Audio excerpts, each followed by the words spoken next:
the head harness strap. Bring the mask in front of the face.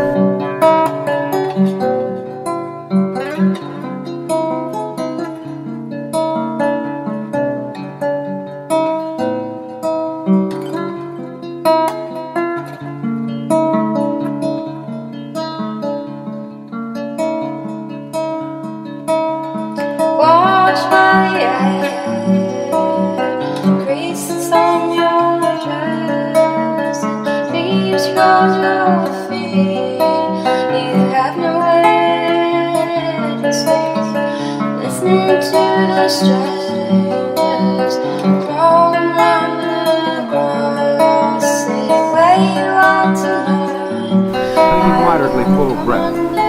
Exhale a portion and stop breathing.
I never harmed anybody. I never bothered anybody.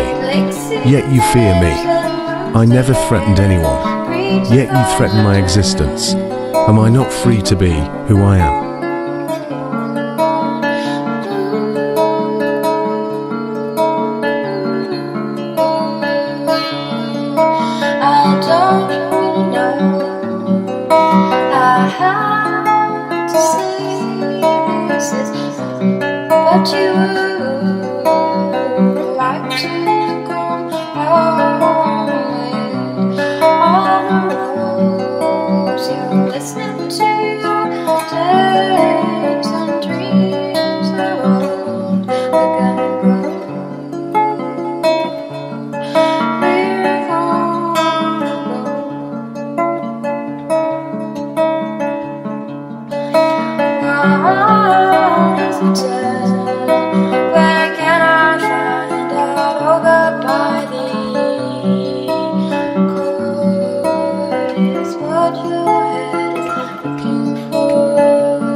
Today we find ourselves with an interesting tale, a story that has perplexed all that have stumbled upon him.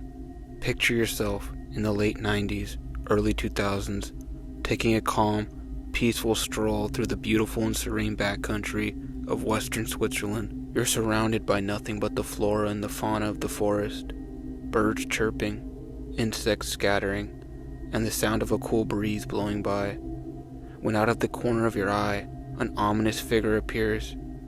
You peer and squint your eyes through the foliage, trying to understand the sight. As the figure gets closer and grows larger, you're finally able to make out the image.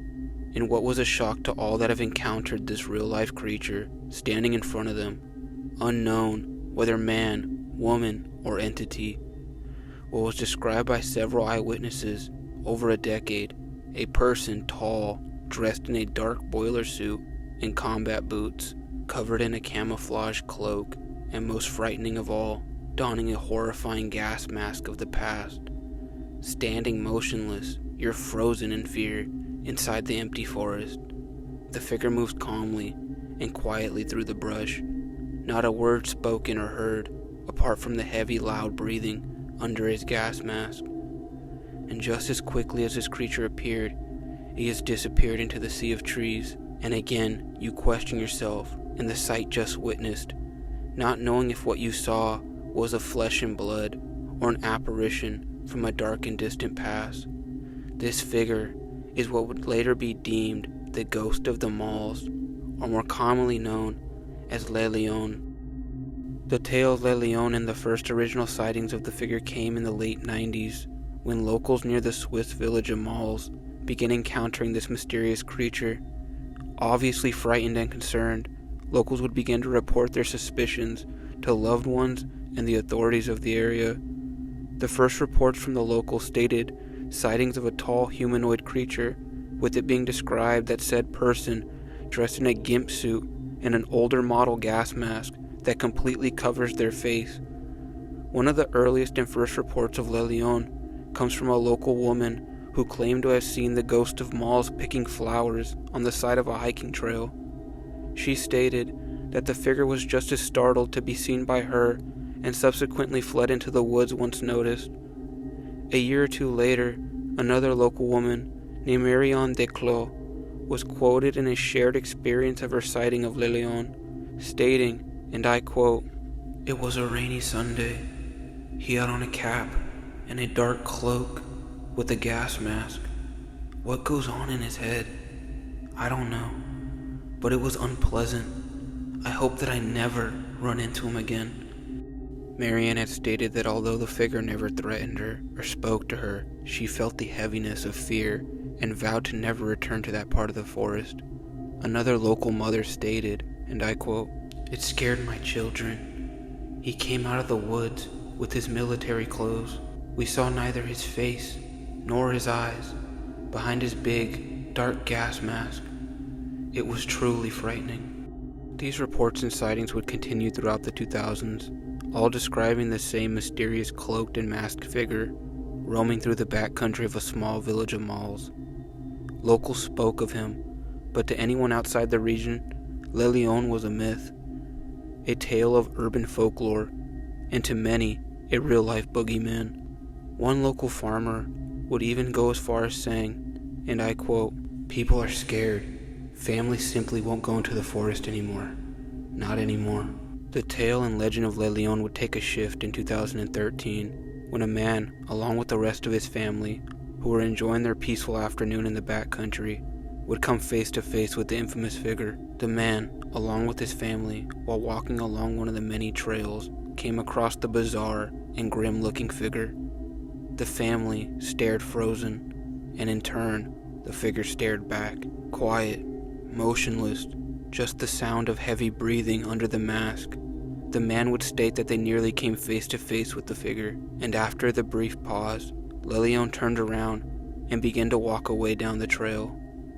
After Loyon turned, the man would reach for his phone, and as carefully as he could, he snapped the first and only known picture in existence of this mysterious cloaked individual. The man would state the following, and I quote, "He had a military cape, boots, and an army gas mask, an antique type. He stared at me and then turned his back to me and just left in silence." This very photo would be the first and only known evidence of the actual existence of Loyon. The photo would cause a sensation when it was first published in Swiss media outlets and eventually found its way online. This was the first verification that there was any real validity to this urban legend who was once believed to be a local myth, just spoken by the villagers of Maules. The photo, obviously of not the best quality, was still a crucial piece of evidence, and after its publication online, sleuths and curious citizens would flood the city and back roads of the village of Maules, hoping to catch their own personal glimpse of Loyon. And just like the peculiar nature of most of his case, in that same year of 2013, several weeks after the original image and story of Loyon surfaced in Swiss media outlets, another unexpected turn of events would take place. A Swiss, French-speaking news publication named La Matin would publish a report that supposedly a vintage gas mask and camouflage cloak would be found neatly stored at the foot of a hill in the middle of one of Loyon's known trails. Along with the items, a subsequent note would be found with them. The note would be titled "Death Certificate and Testament of the Phantom of the Maules." It would read as the following: "Dear Patrick de Moutin, Not only are you a moron, but you are above all an assassin. You murdered a very harmless being who found in his walks a real therapy of happiness, a cerebral resourcing, allowing him to face the responsibilities and the vicissitudes of his normal life, and he had some. The ghost cannot explain this happiness, but you do not seem to know. Sakamasov, you will discover that it takes everything to make a world. Then you are an assassin of freedoms. To hear you, we find ourselves in the Middle Ages, at the time of the witches. Why don't you rise up against the little toads, helmets and hoods, dressed in leather, who backfire on their motorcycles in these same forests? Them in violation. Do they take the time to meditate in front of the little oratory, to ask for a better world? I terrorize children? Make me laugh. Why are they not terrified by the horrors and the crimes, very real these, that they see on television or in the media? Who is in charge of setting the tolerance and freedom button in this company?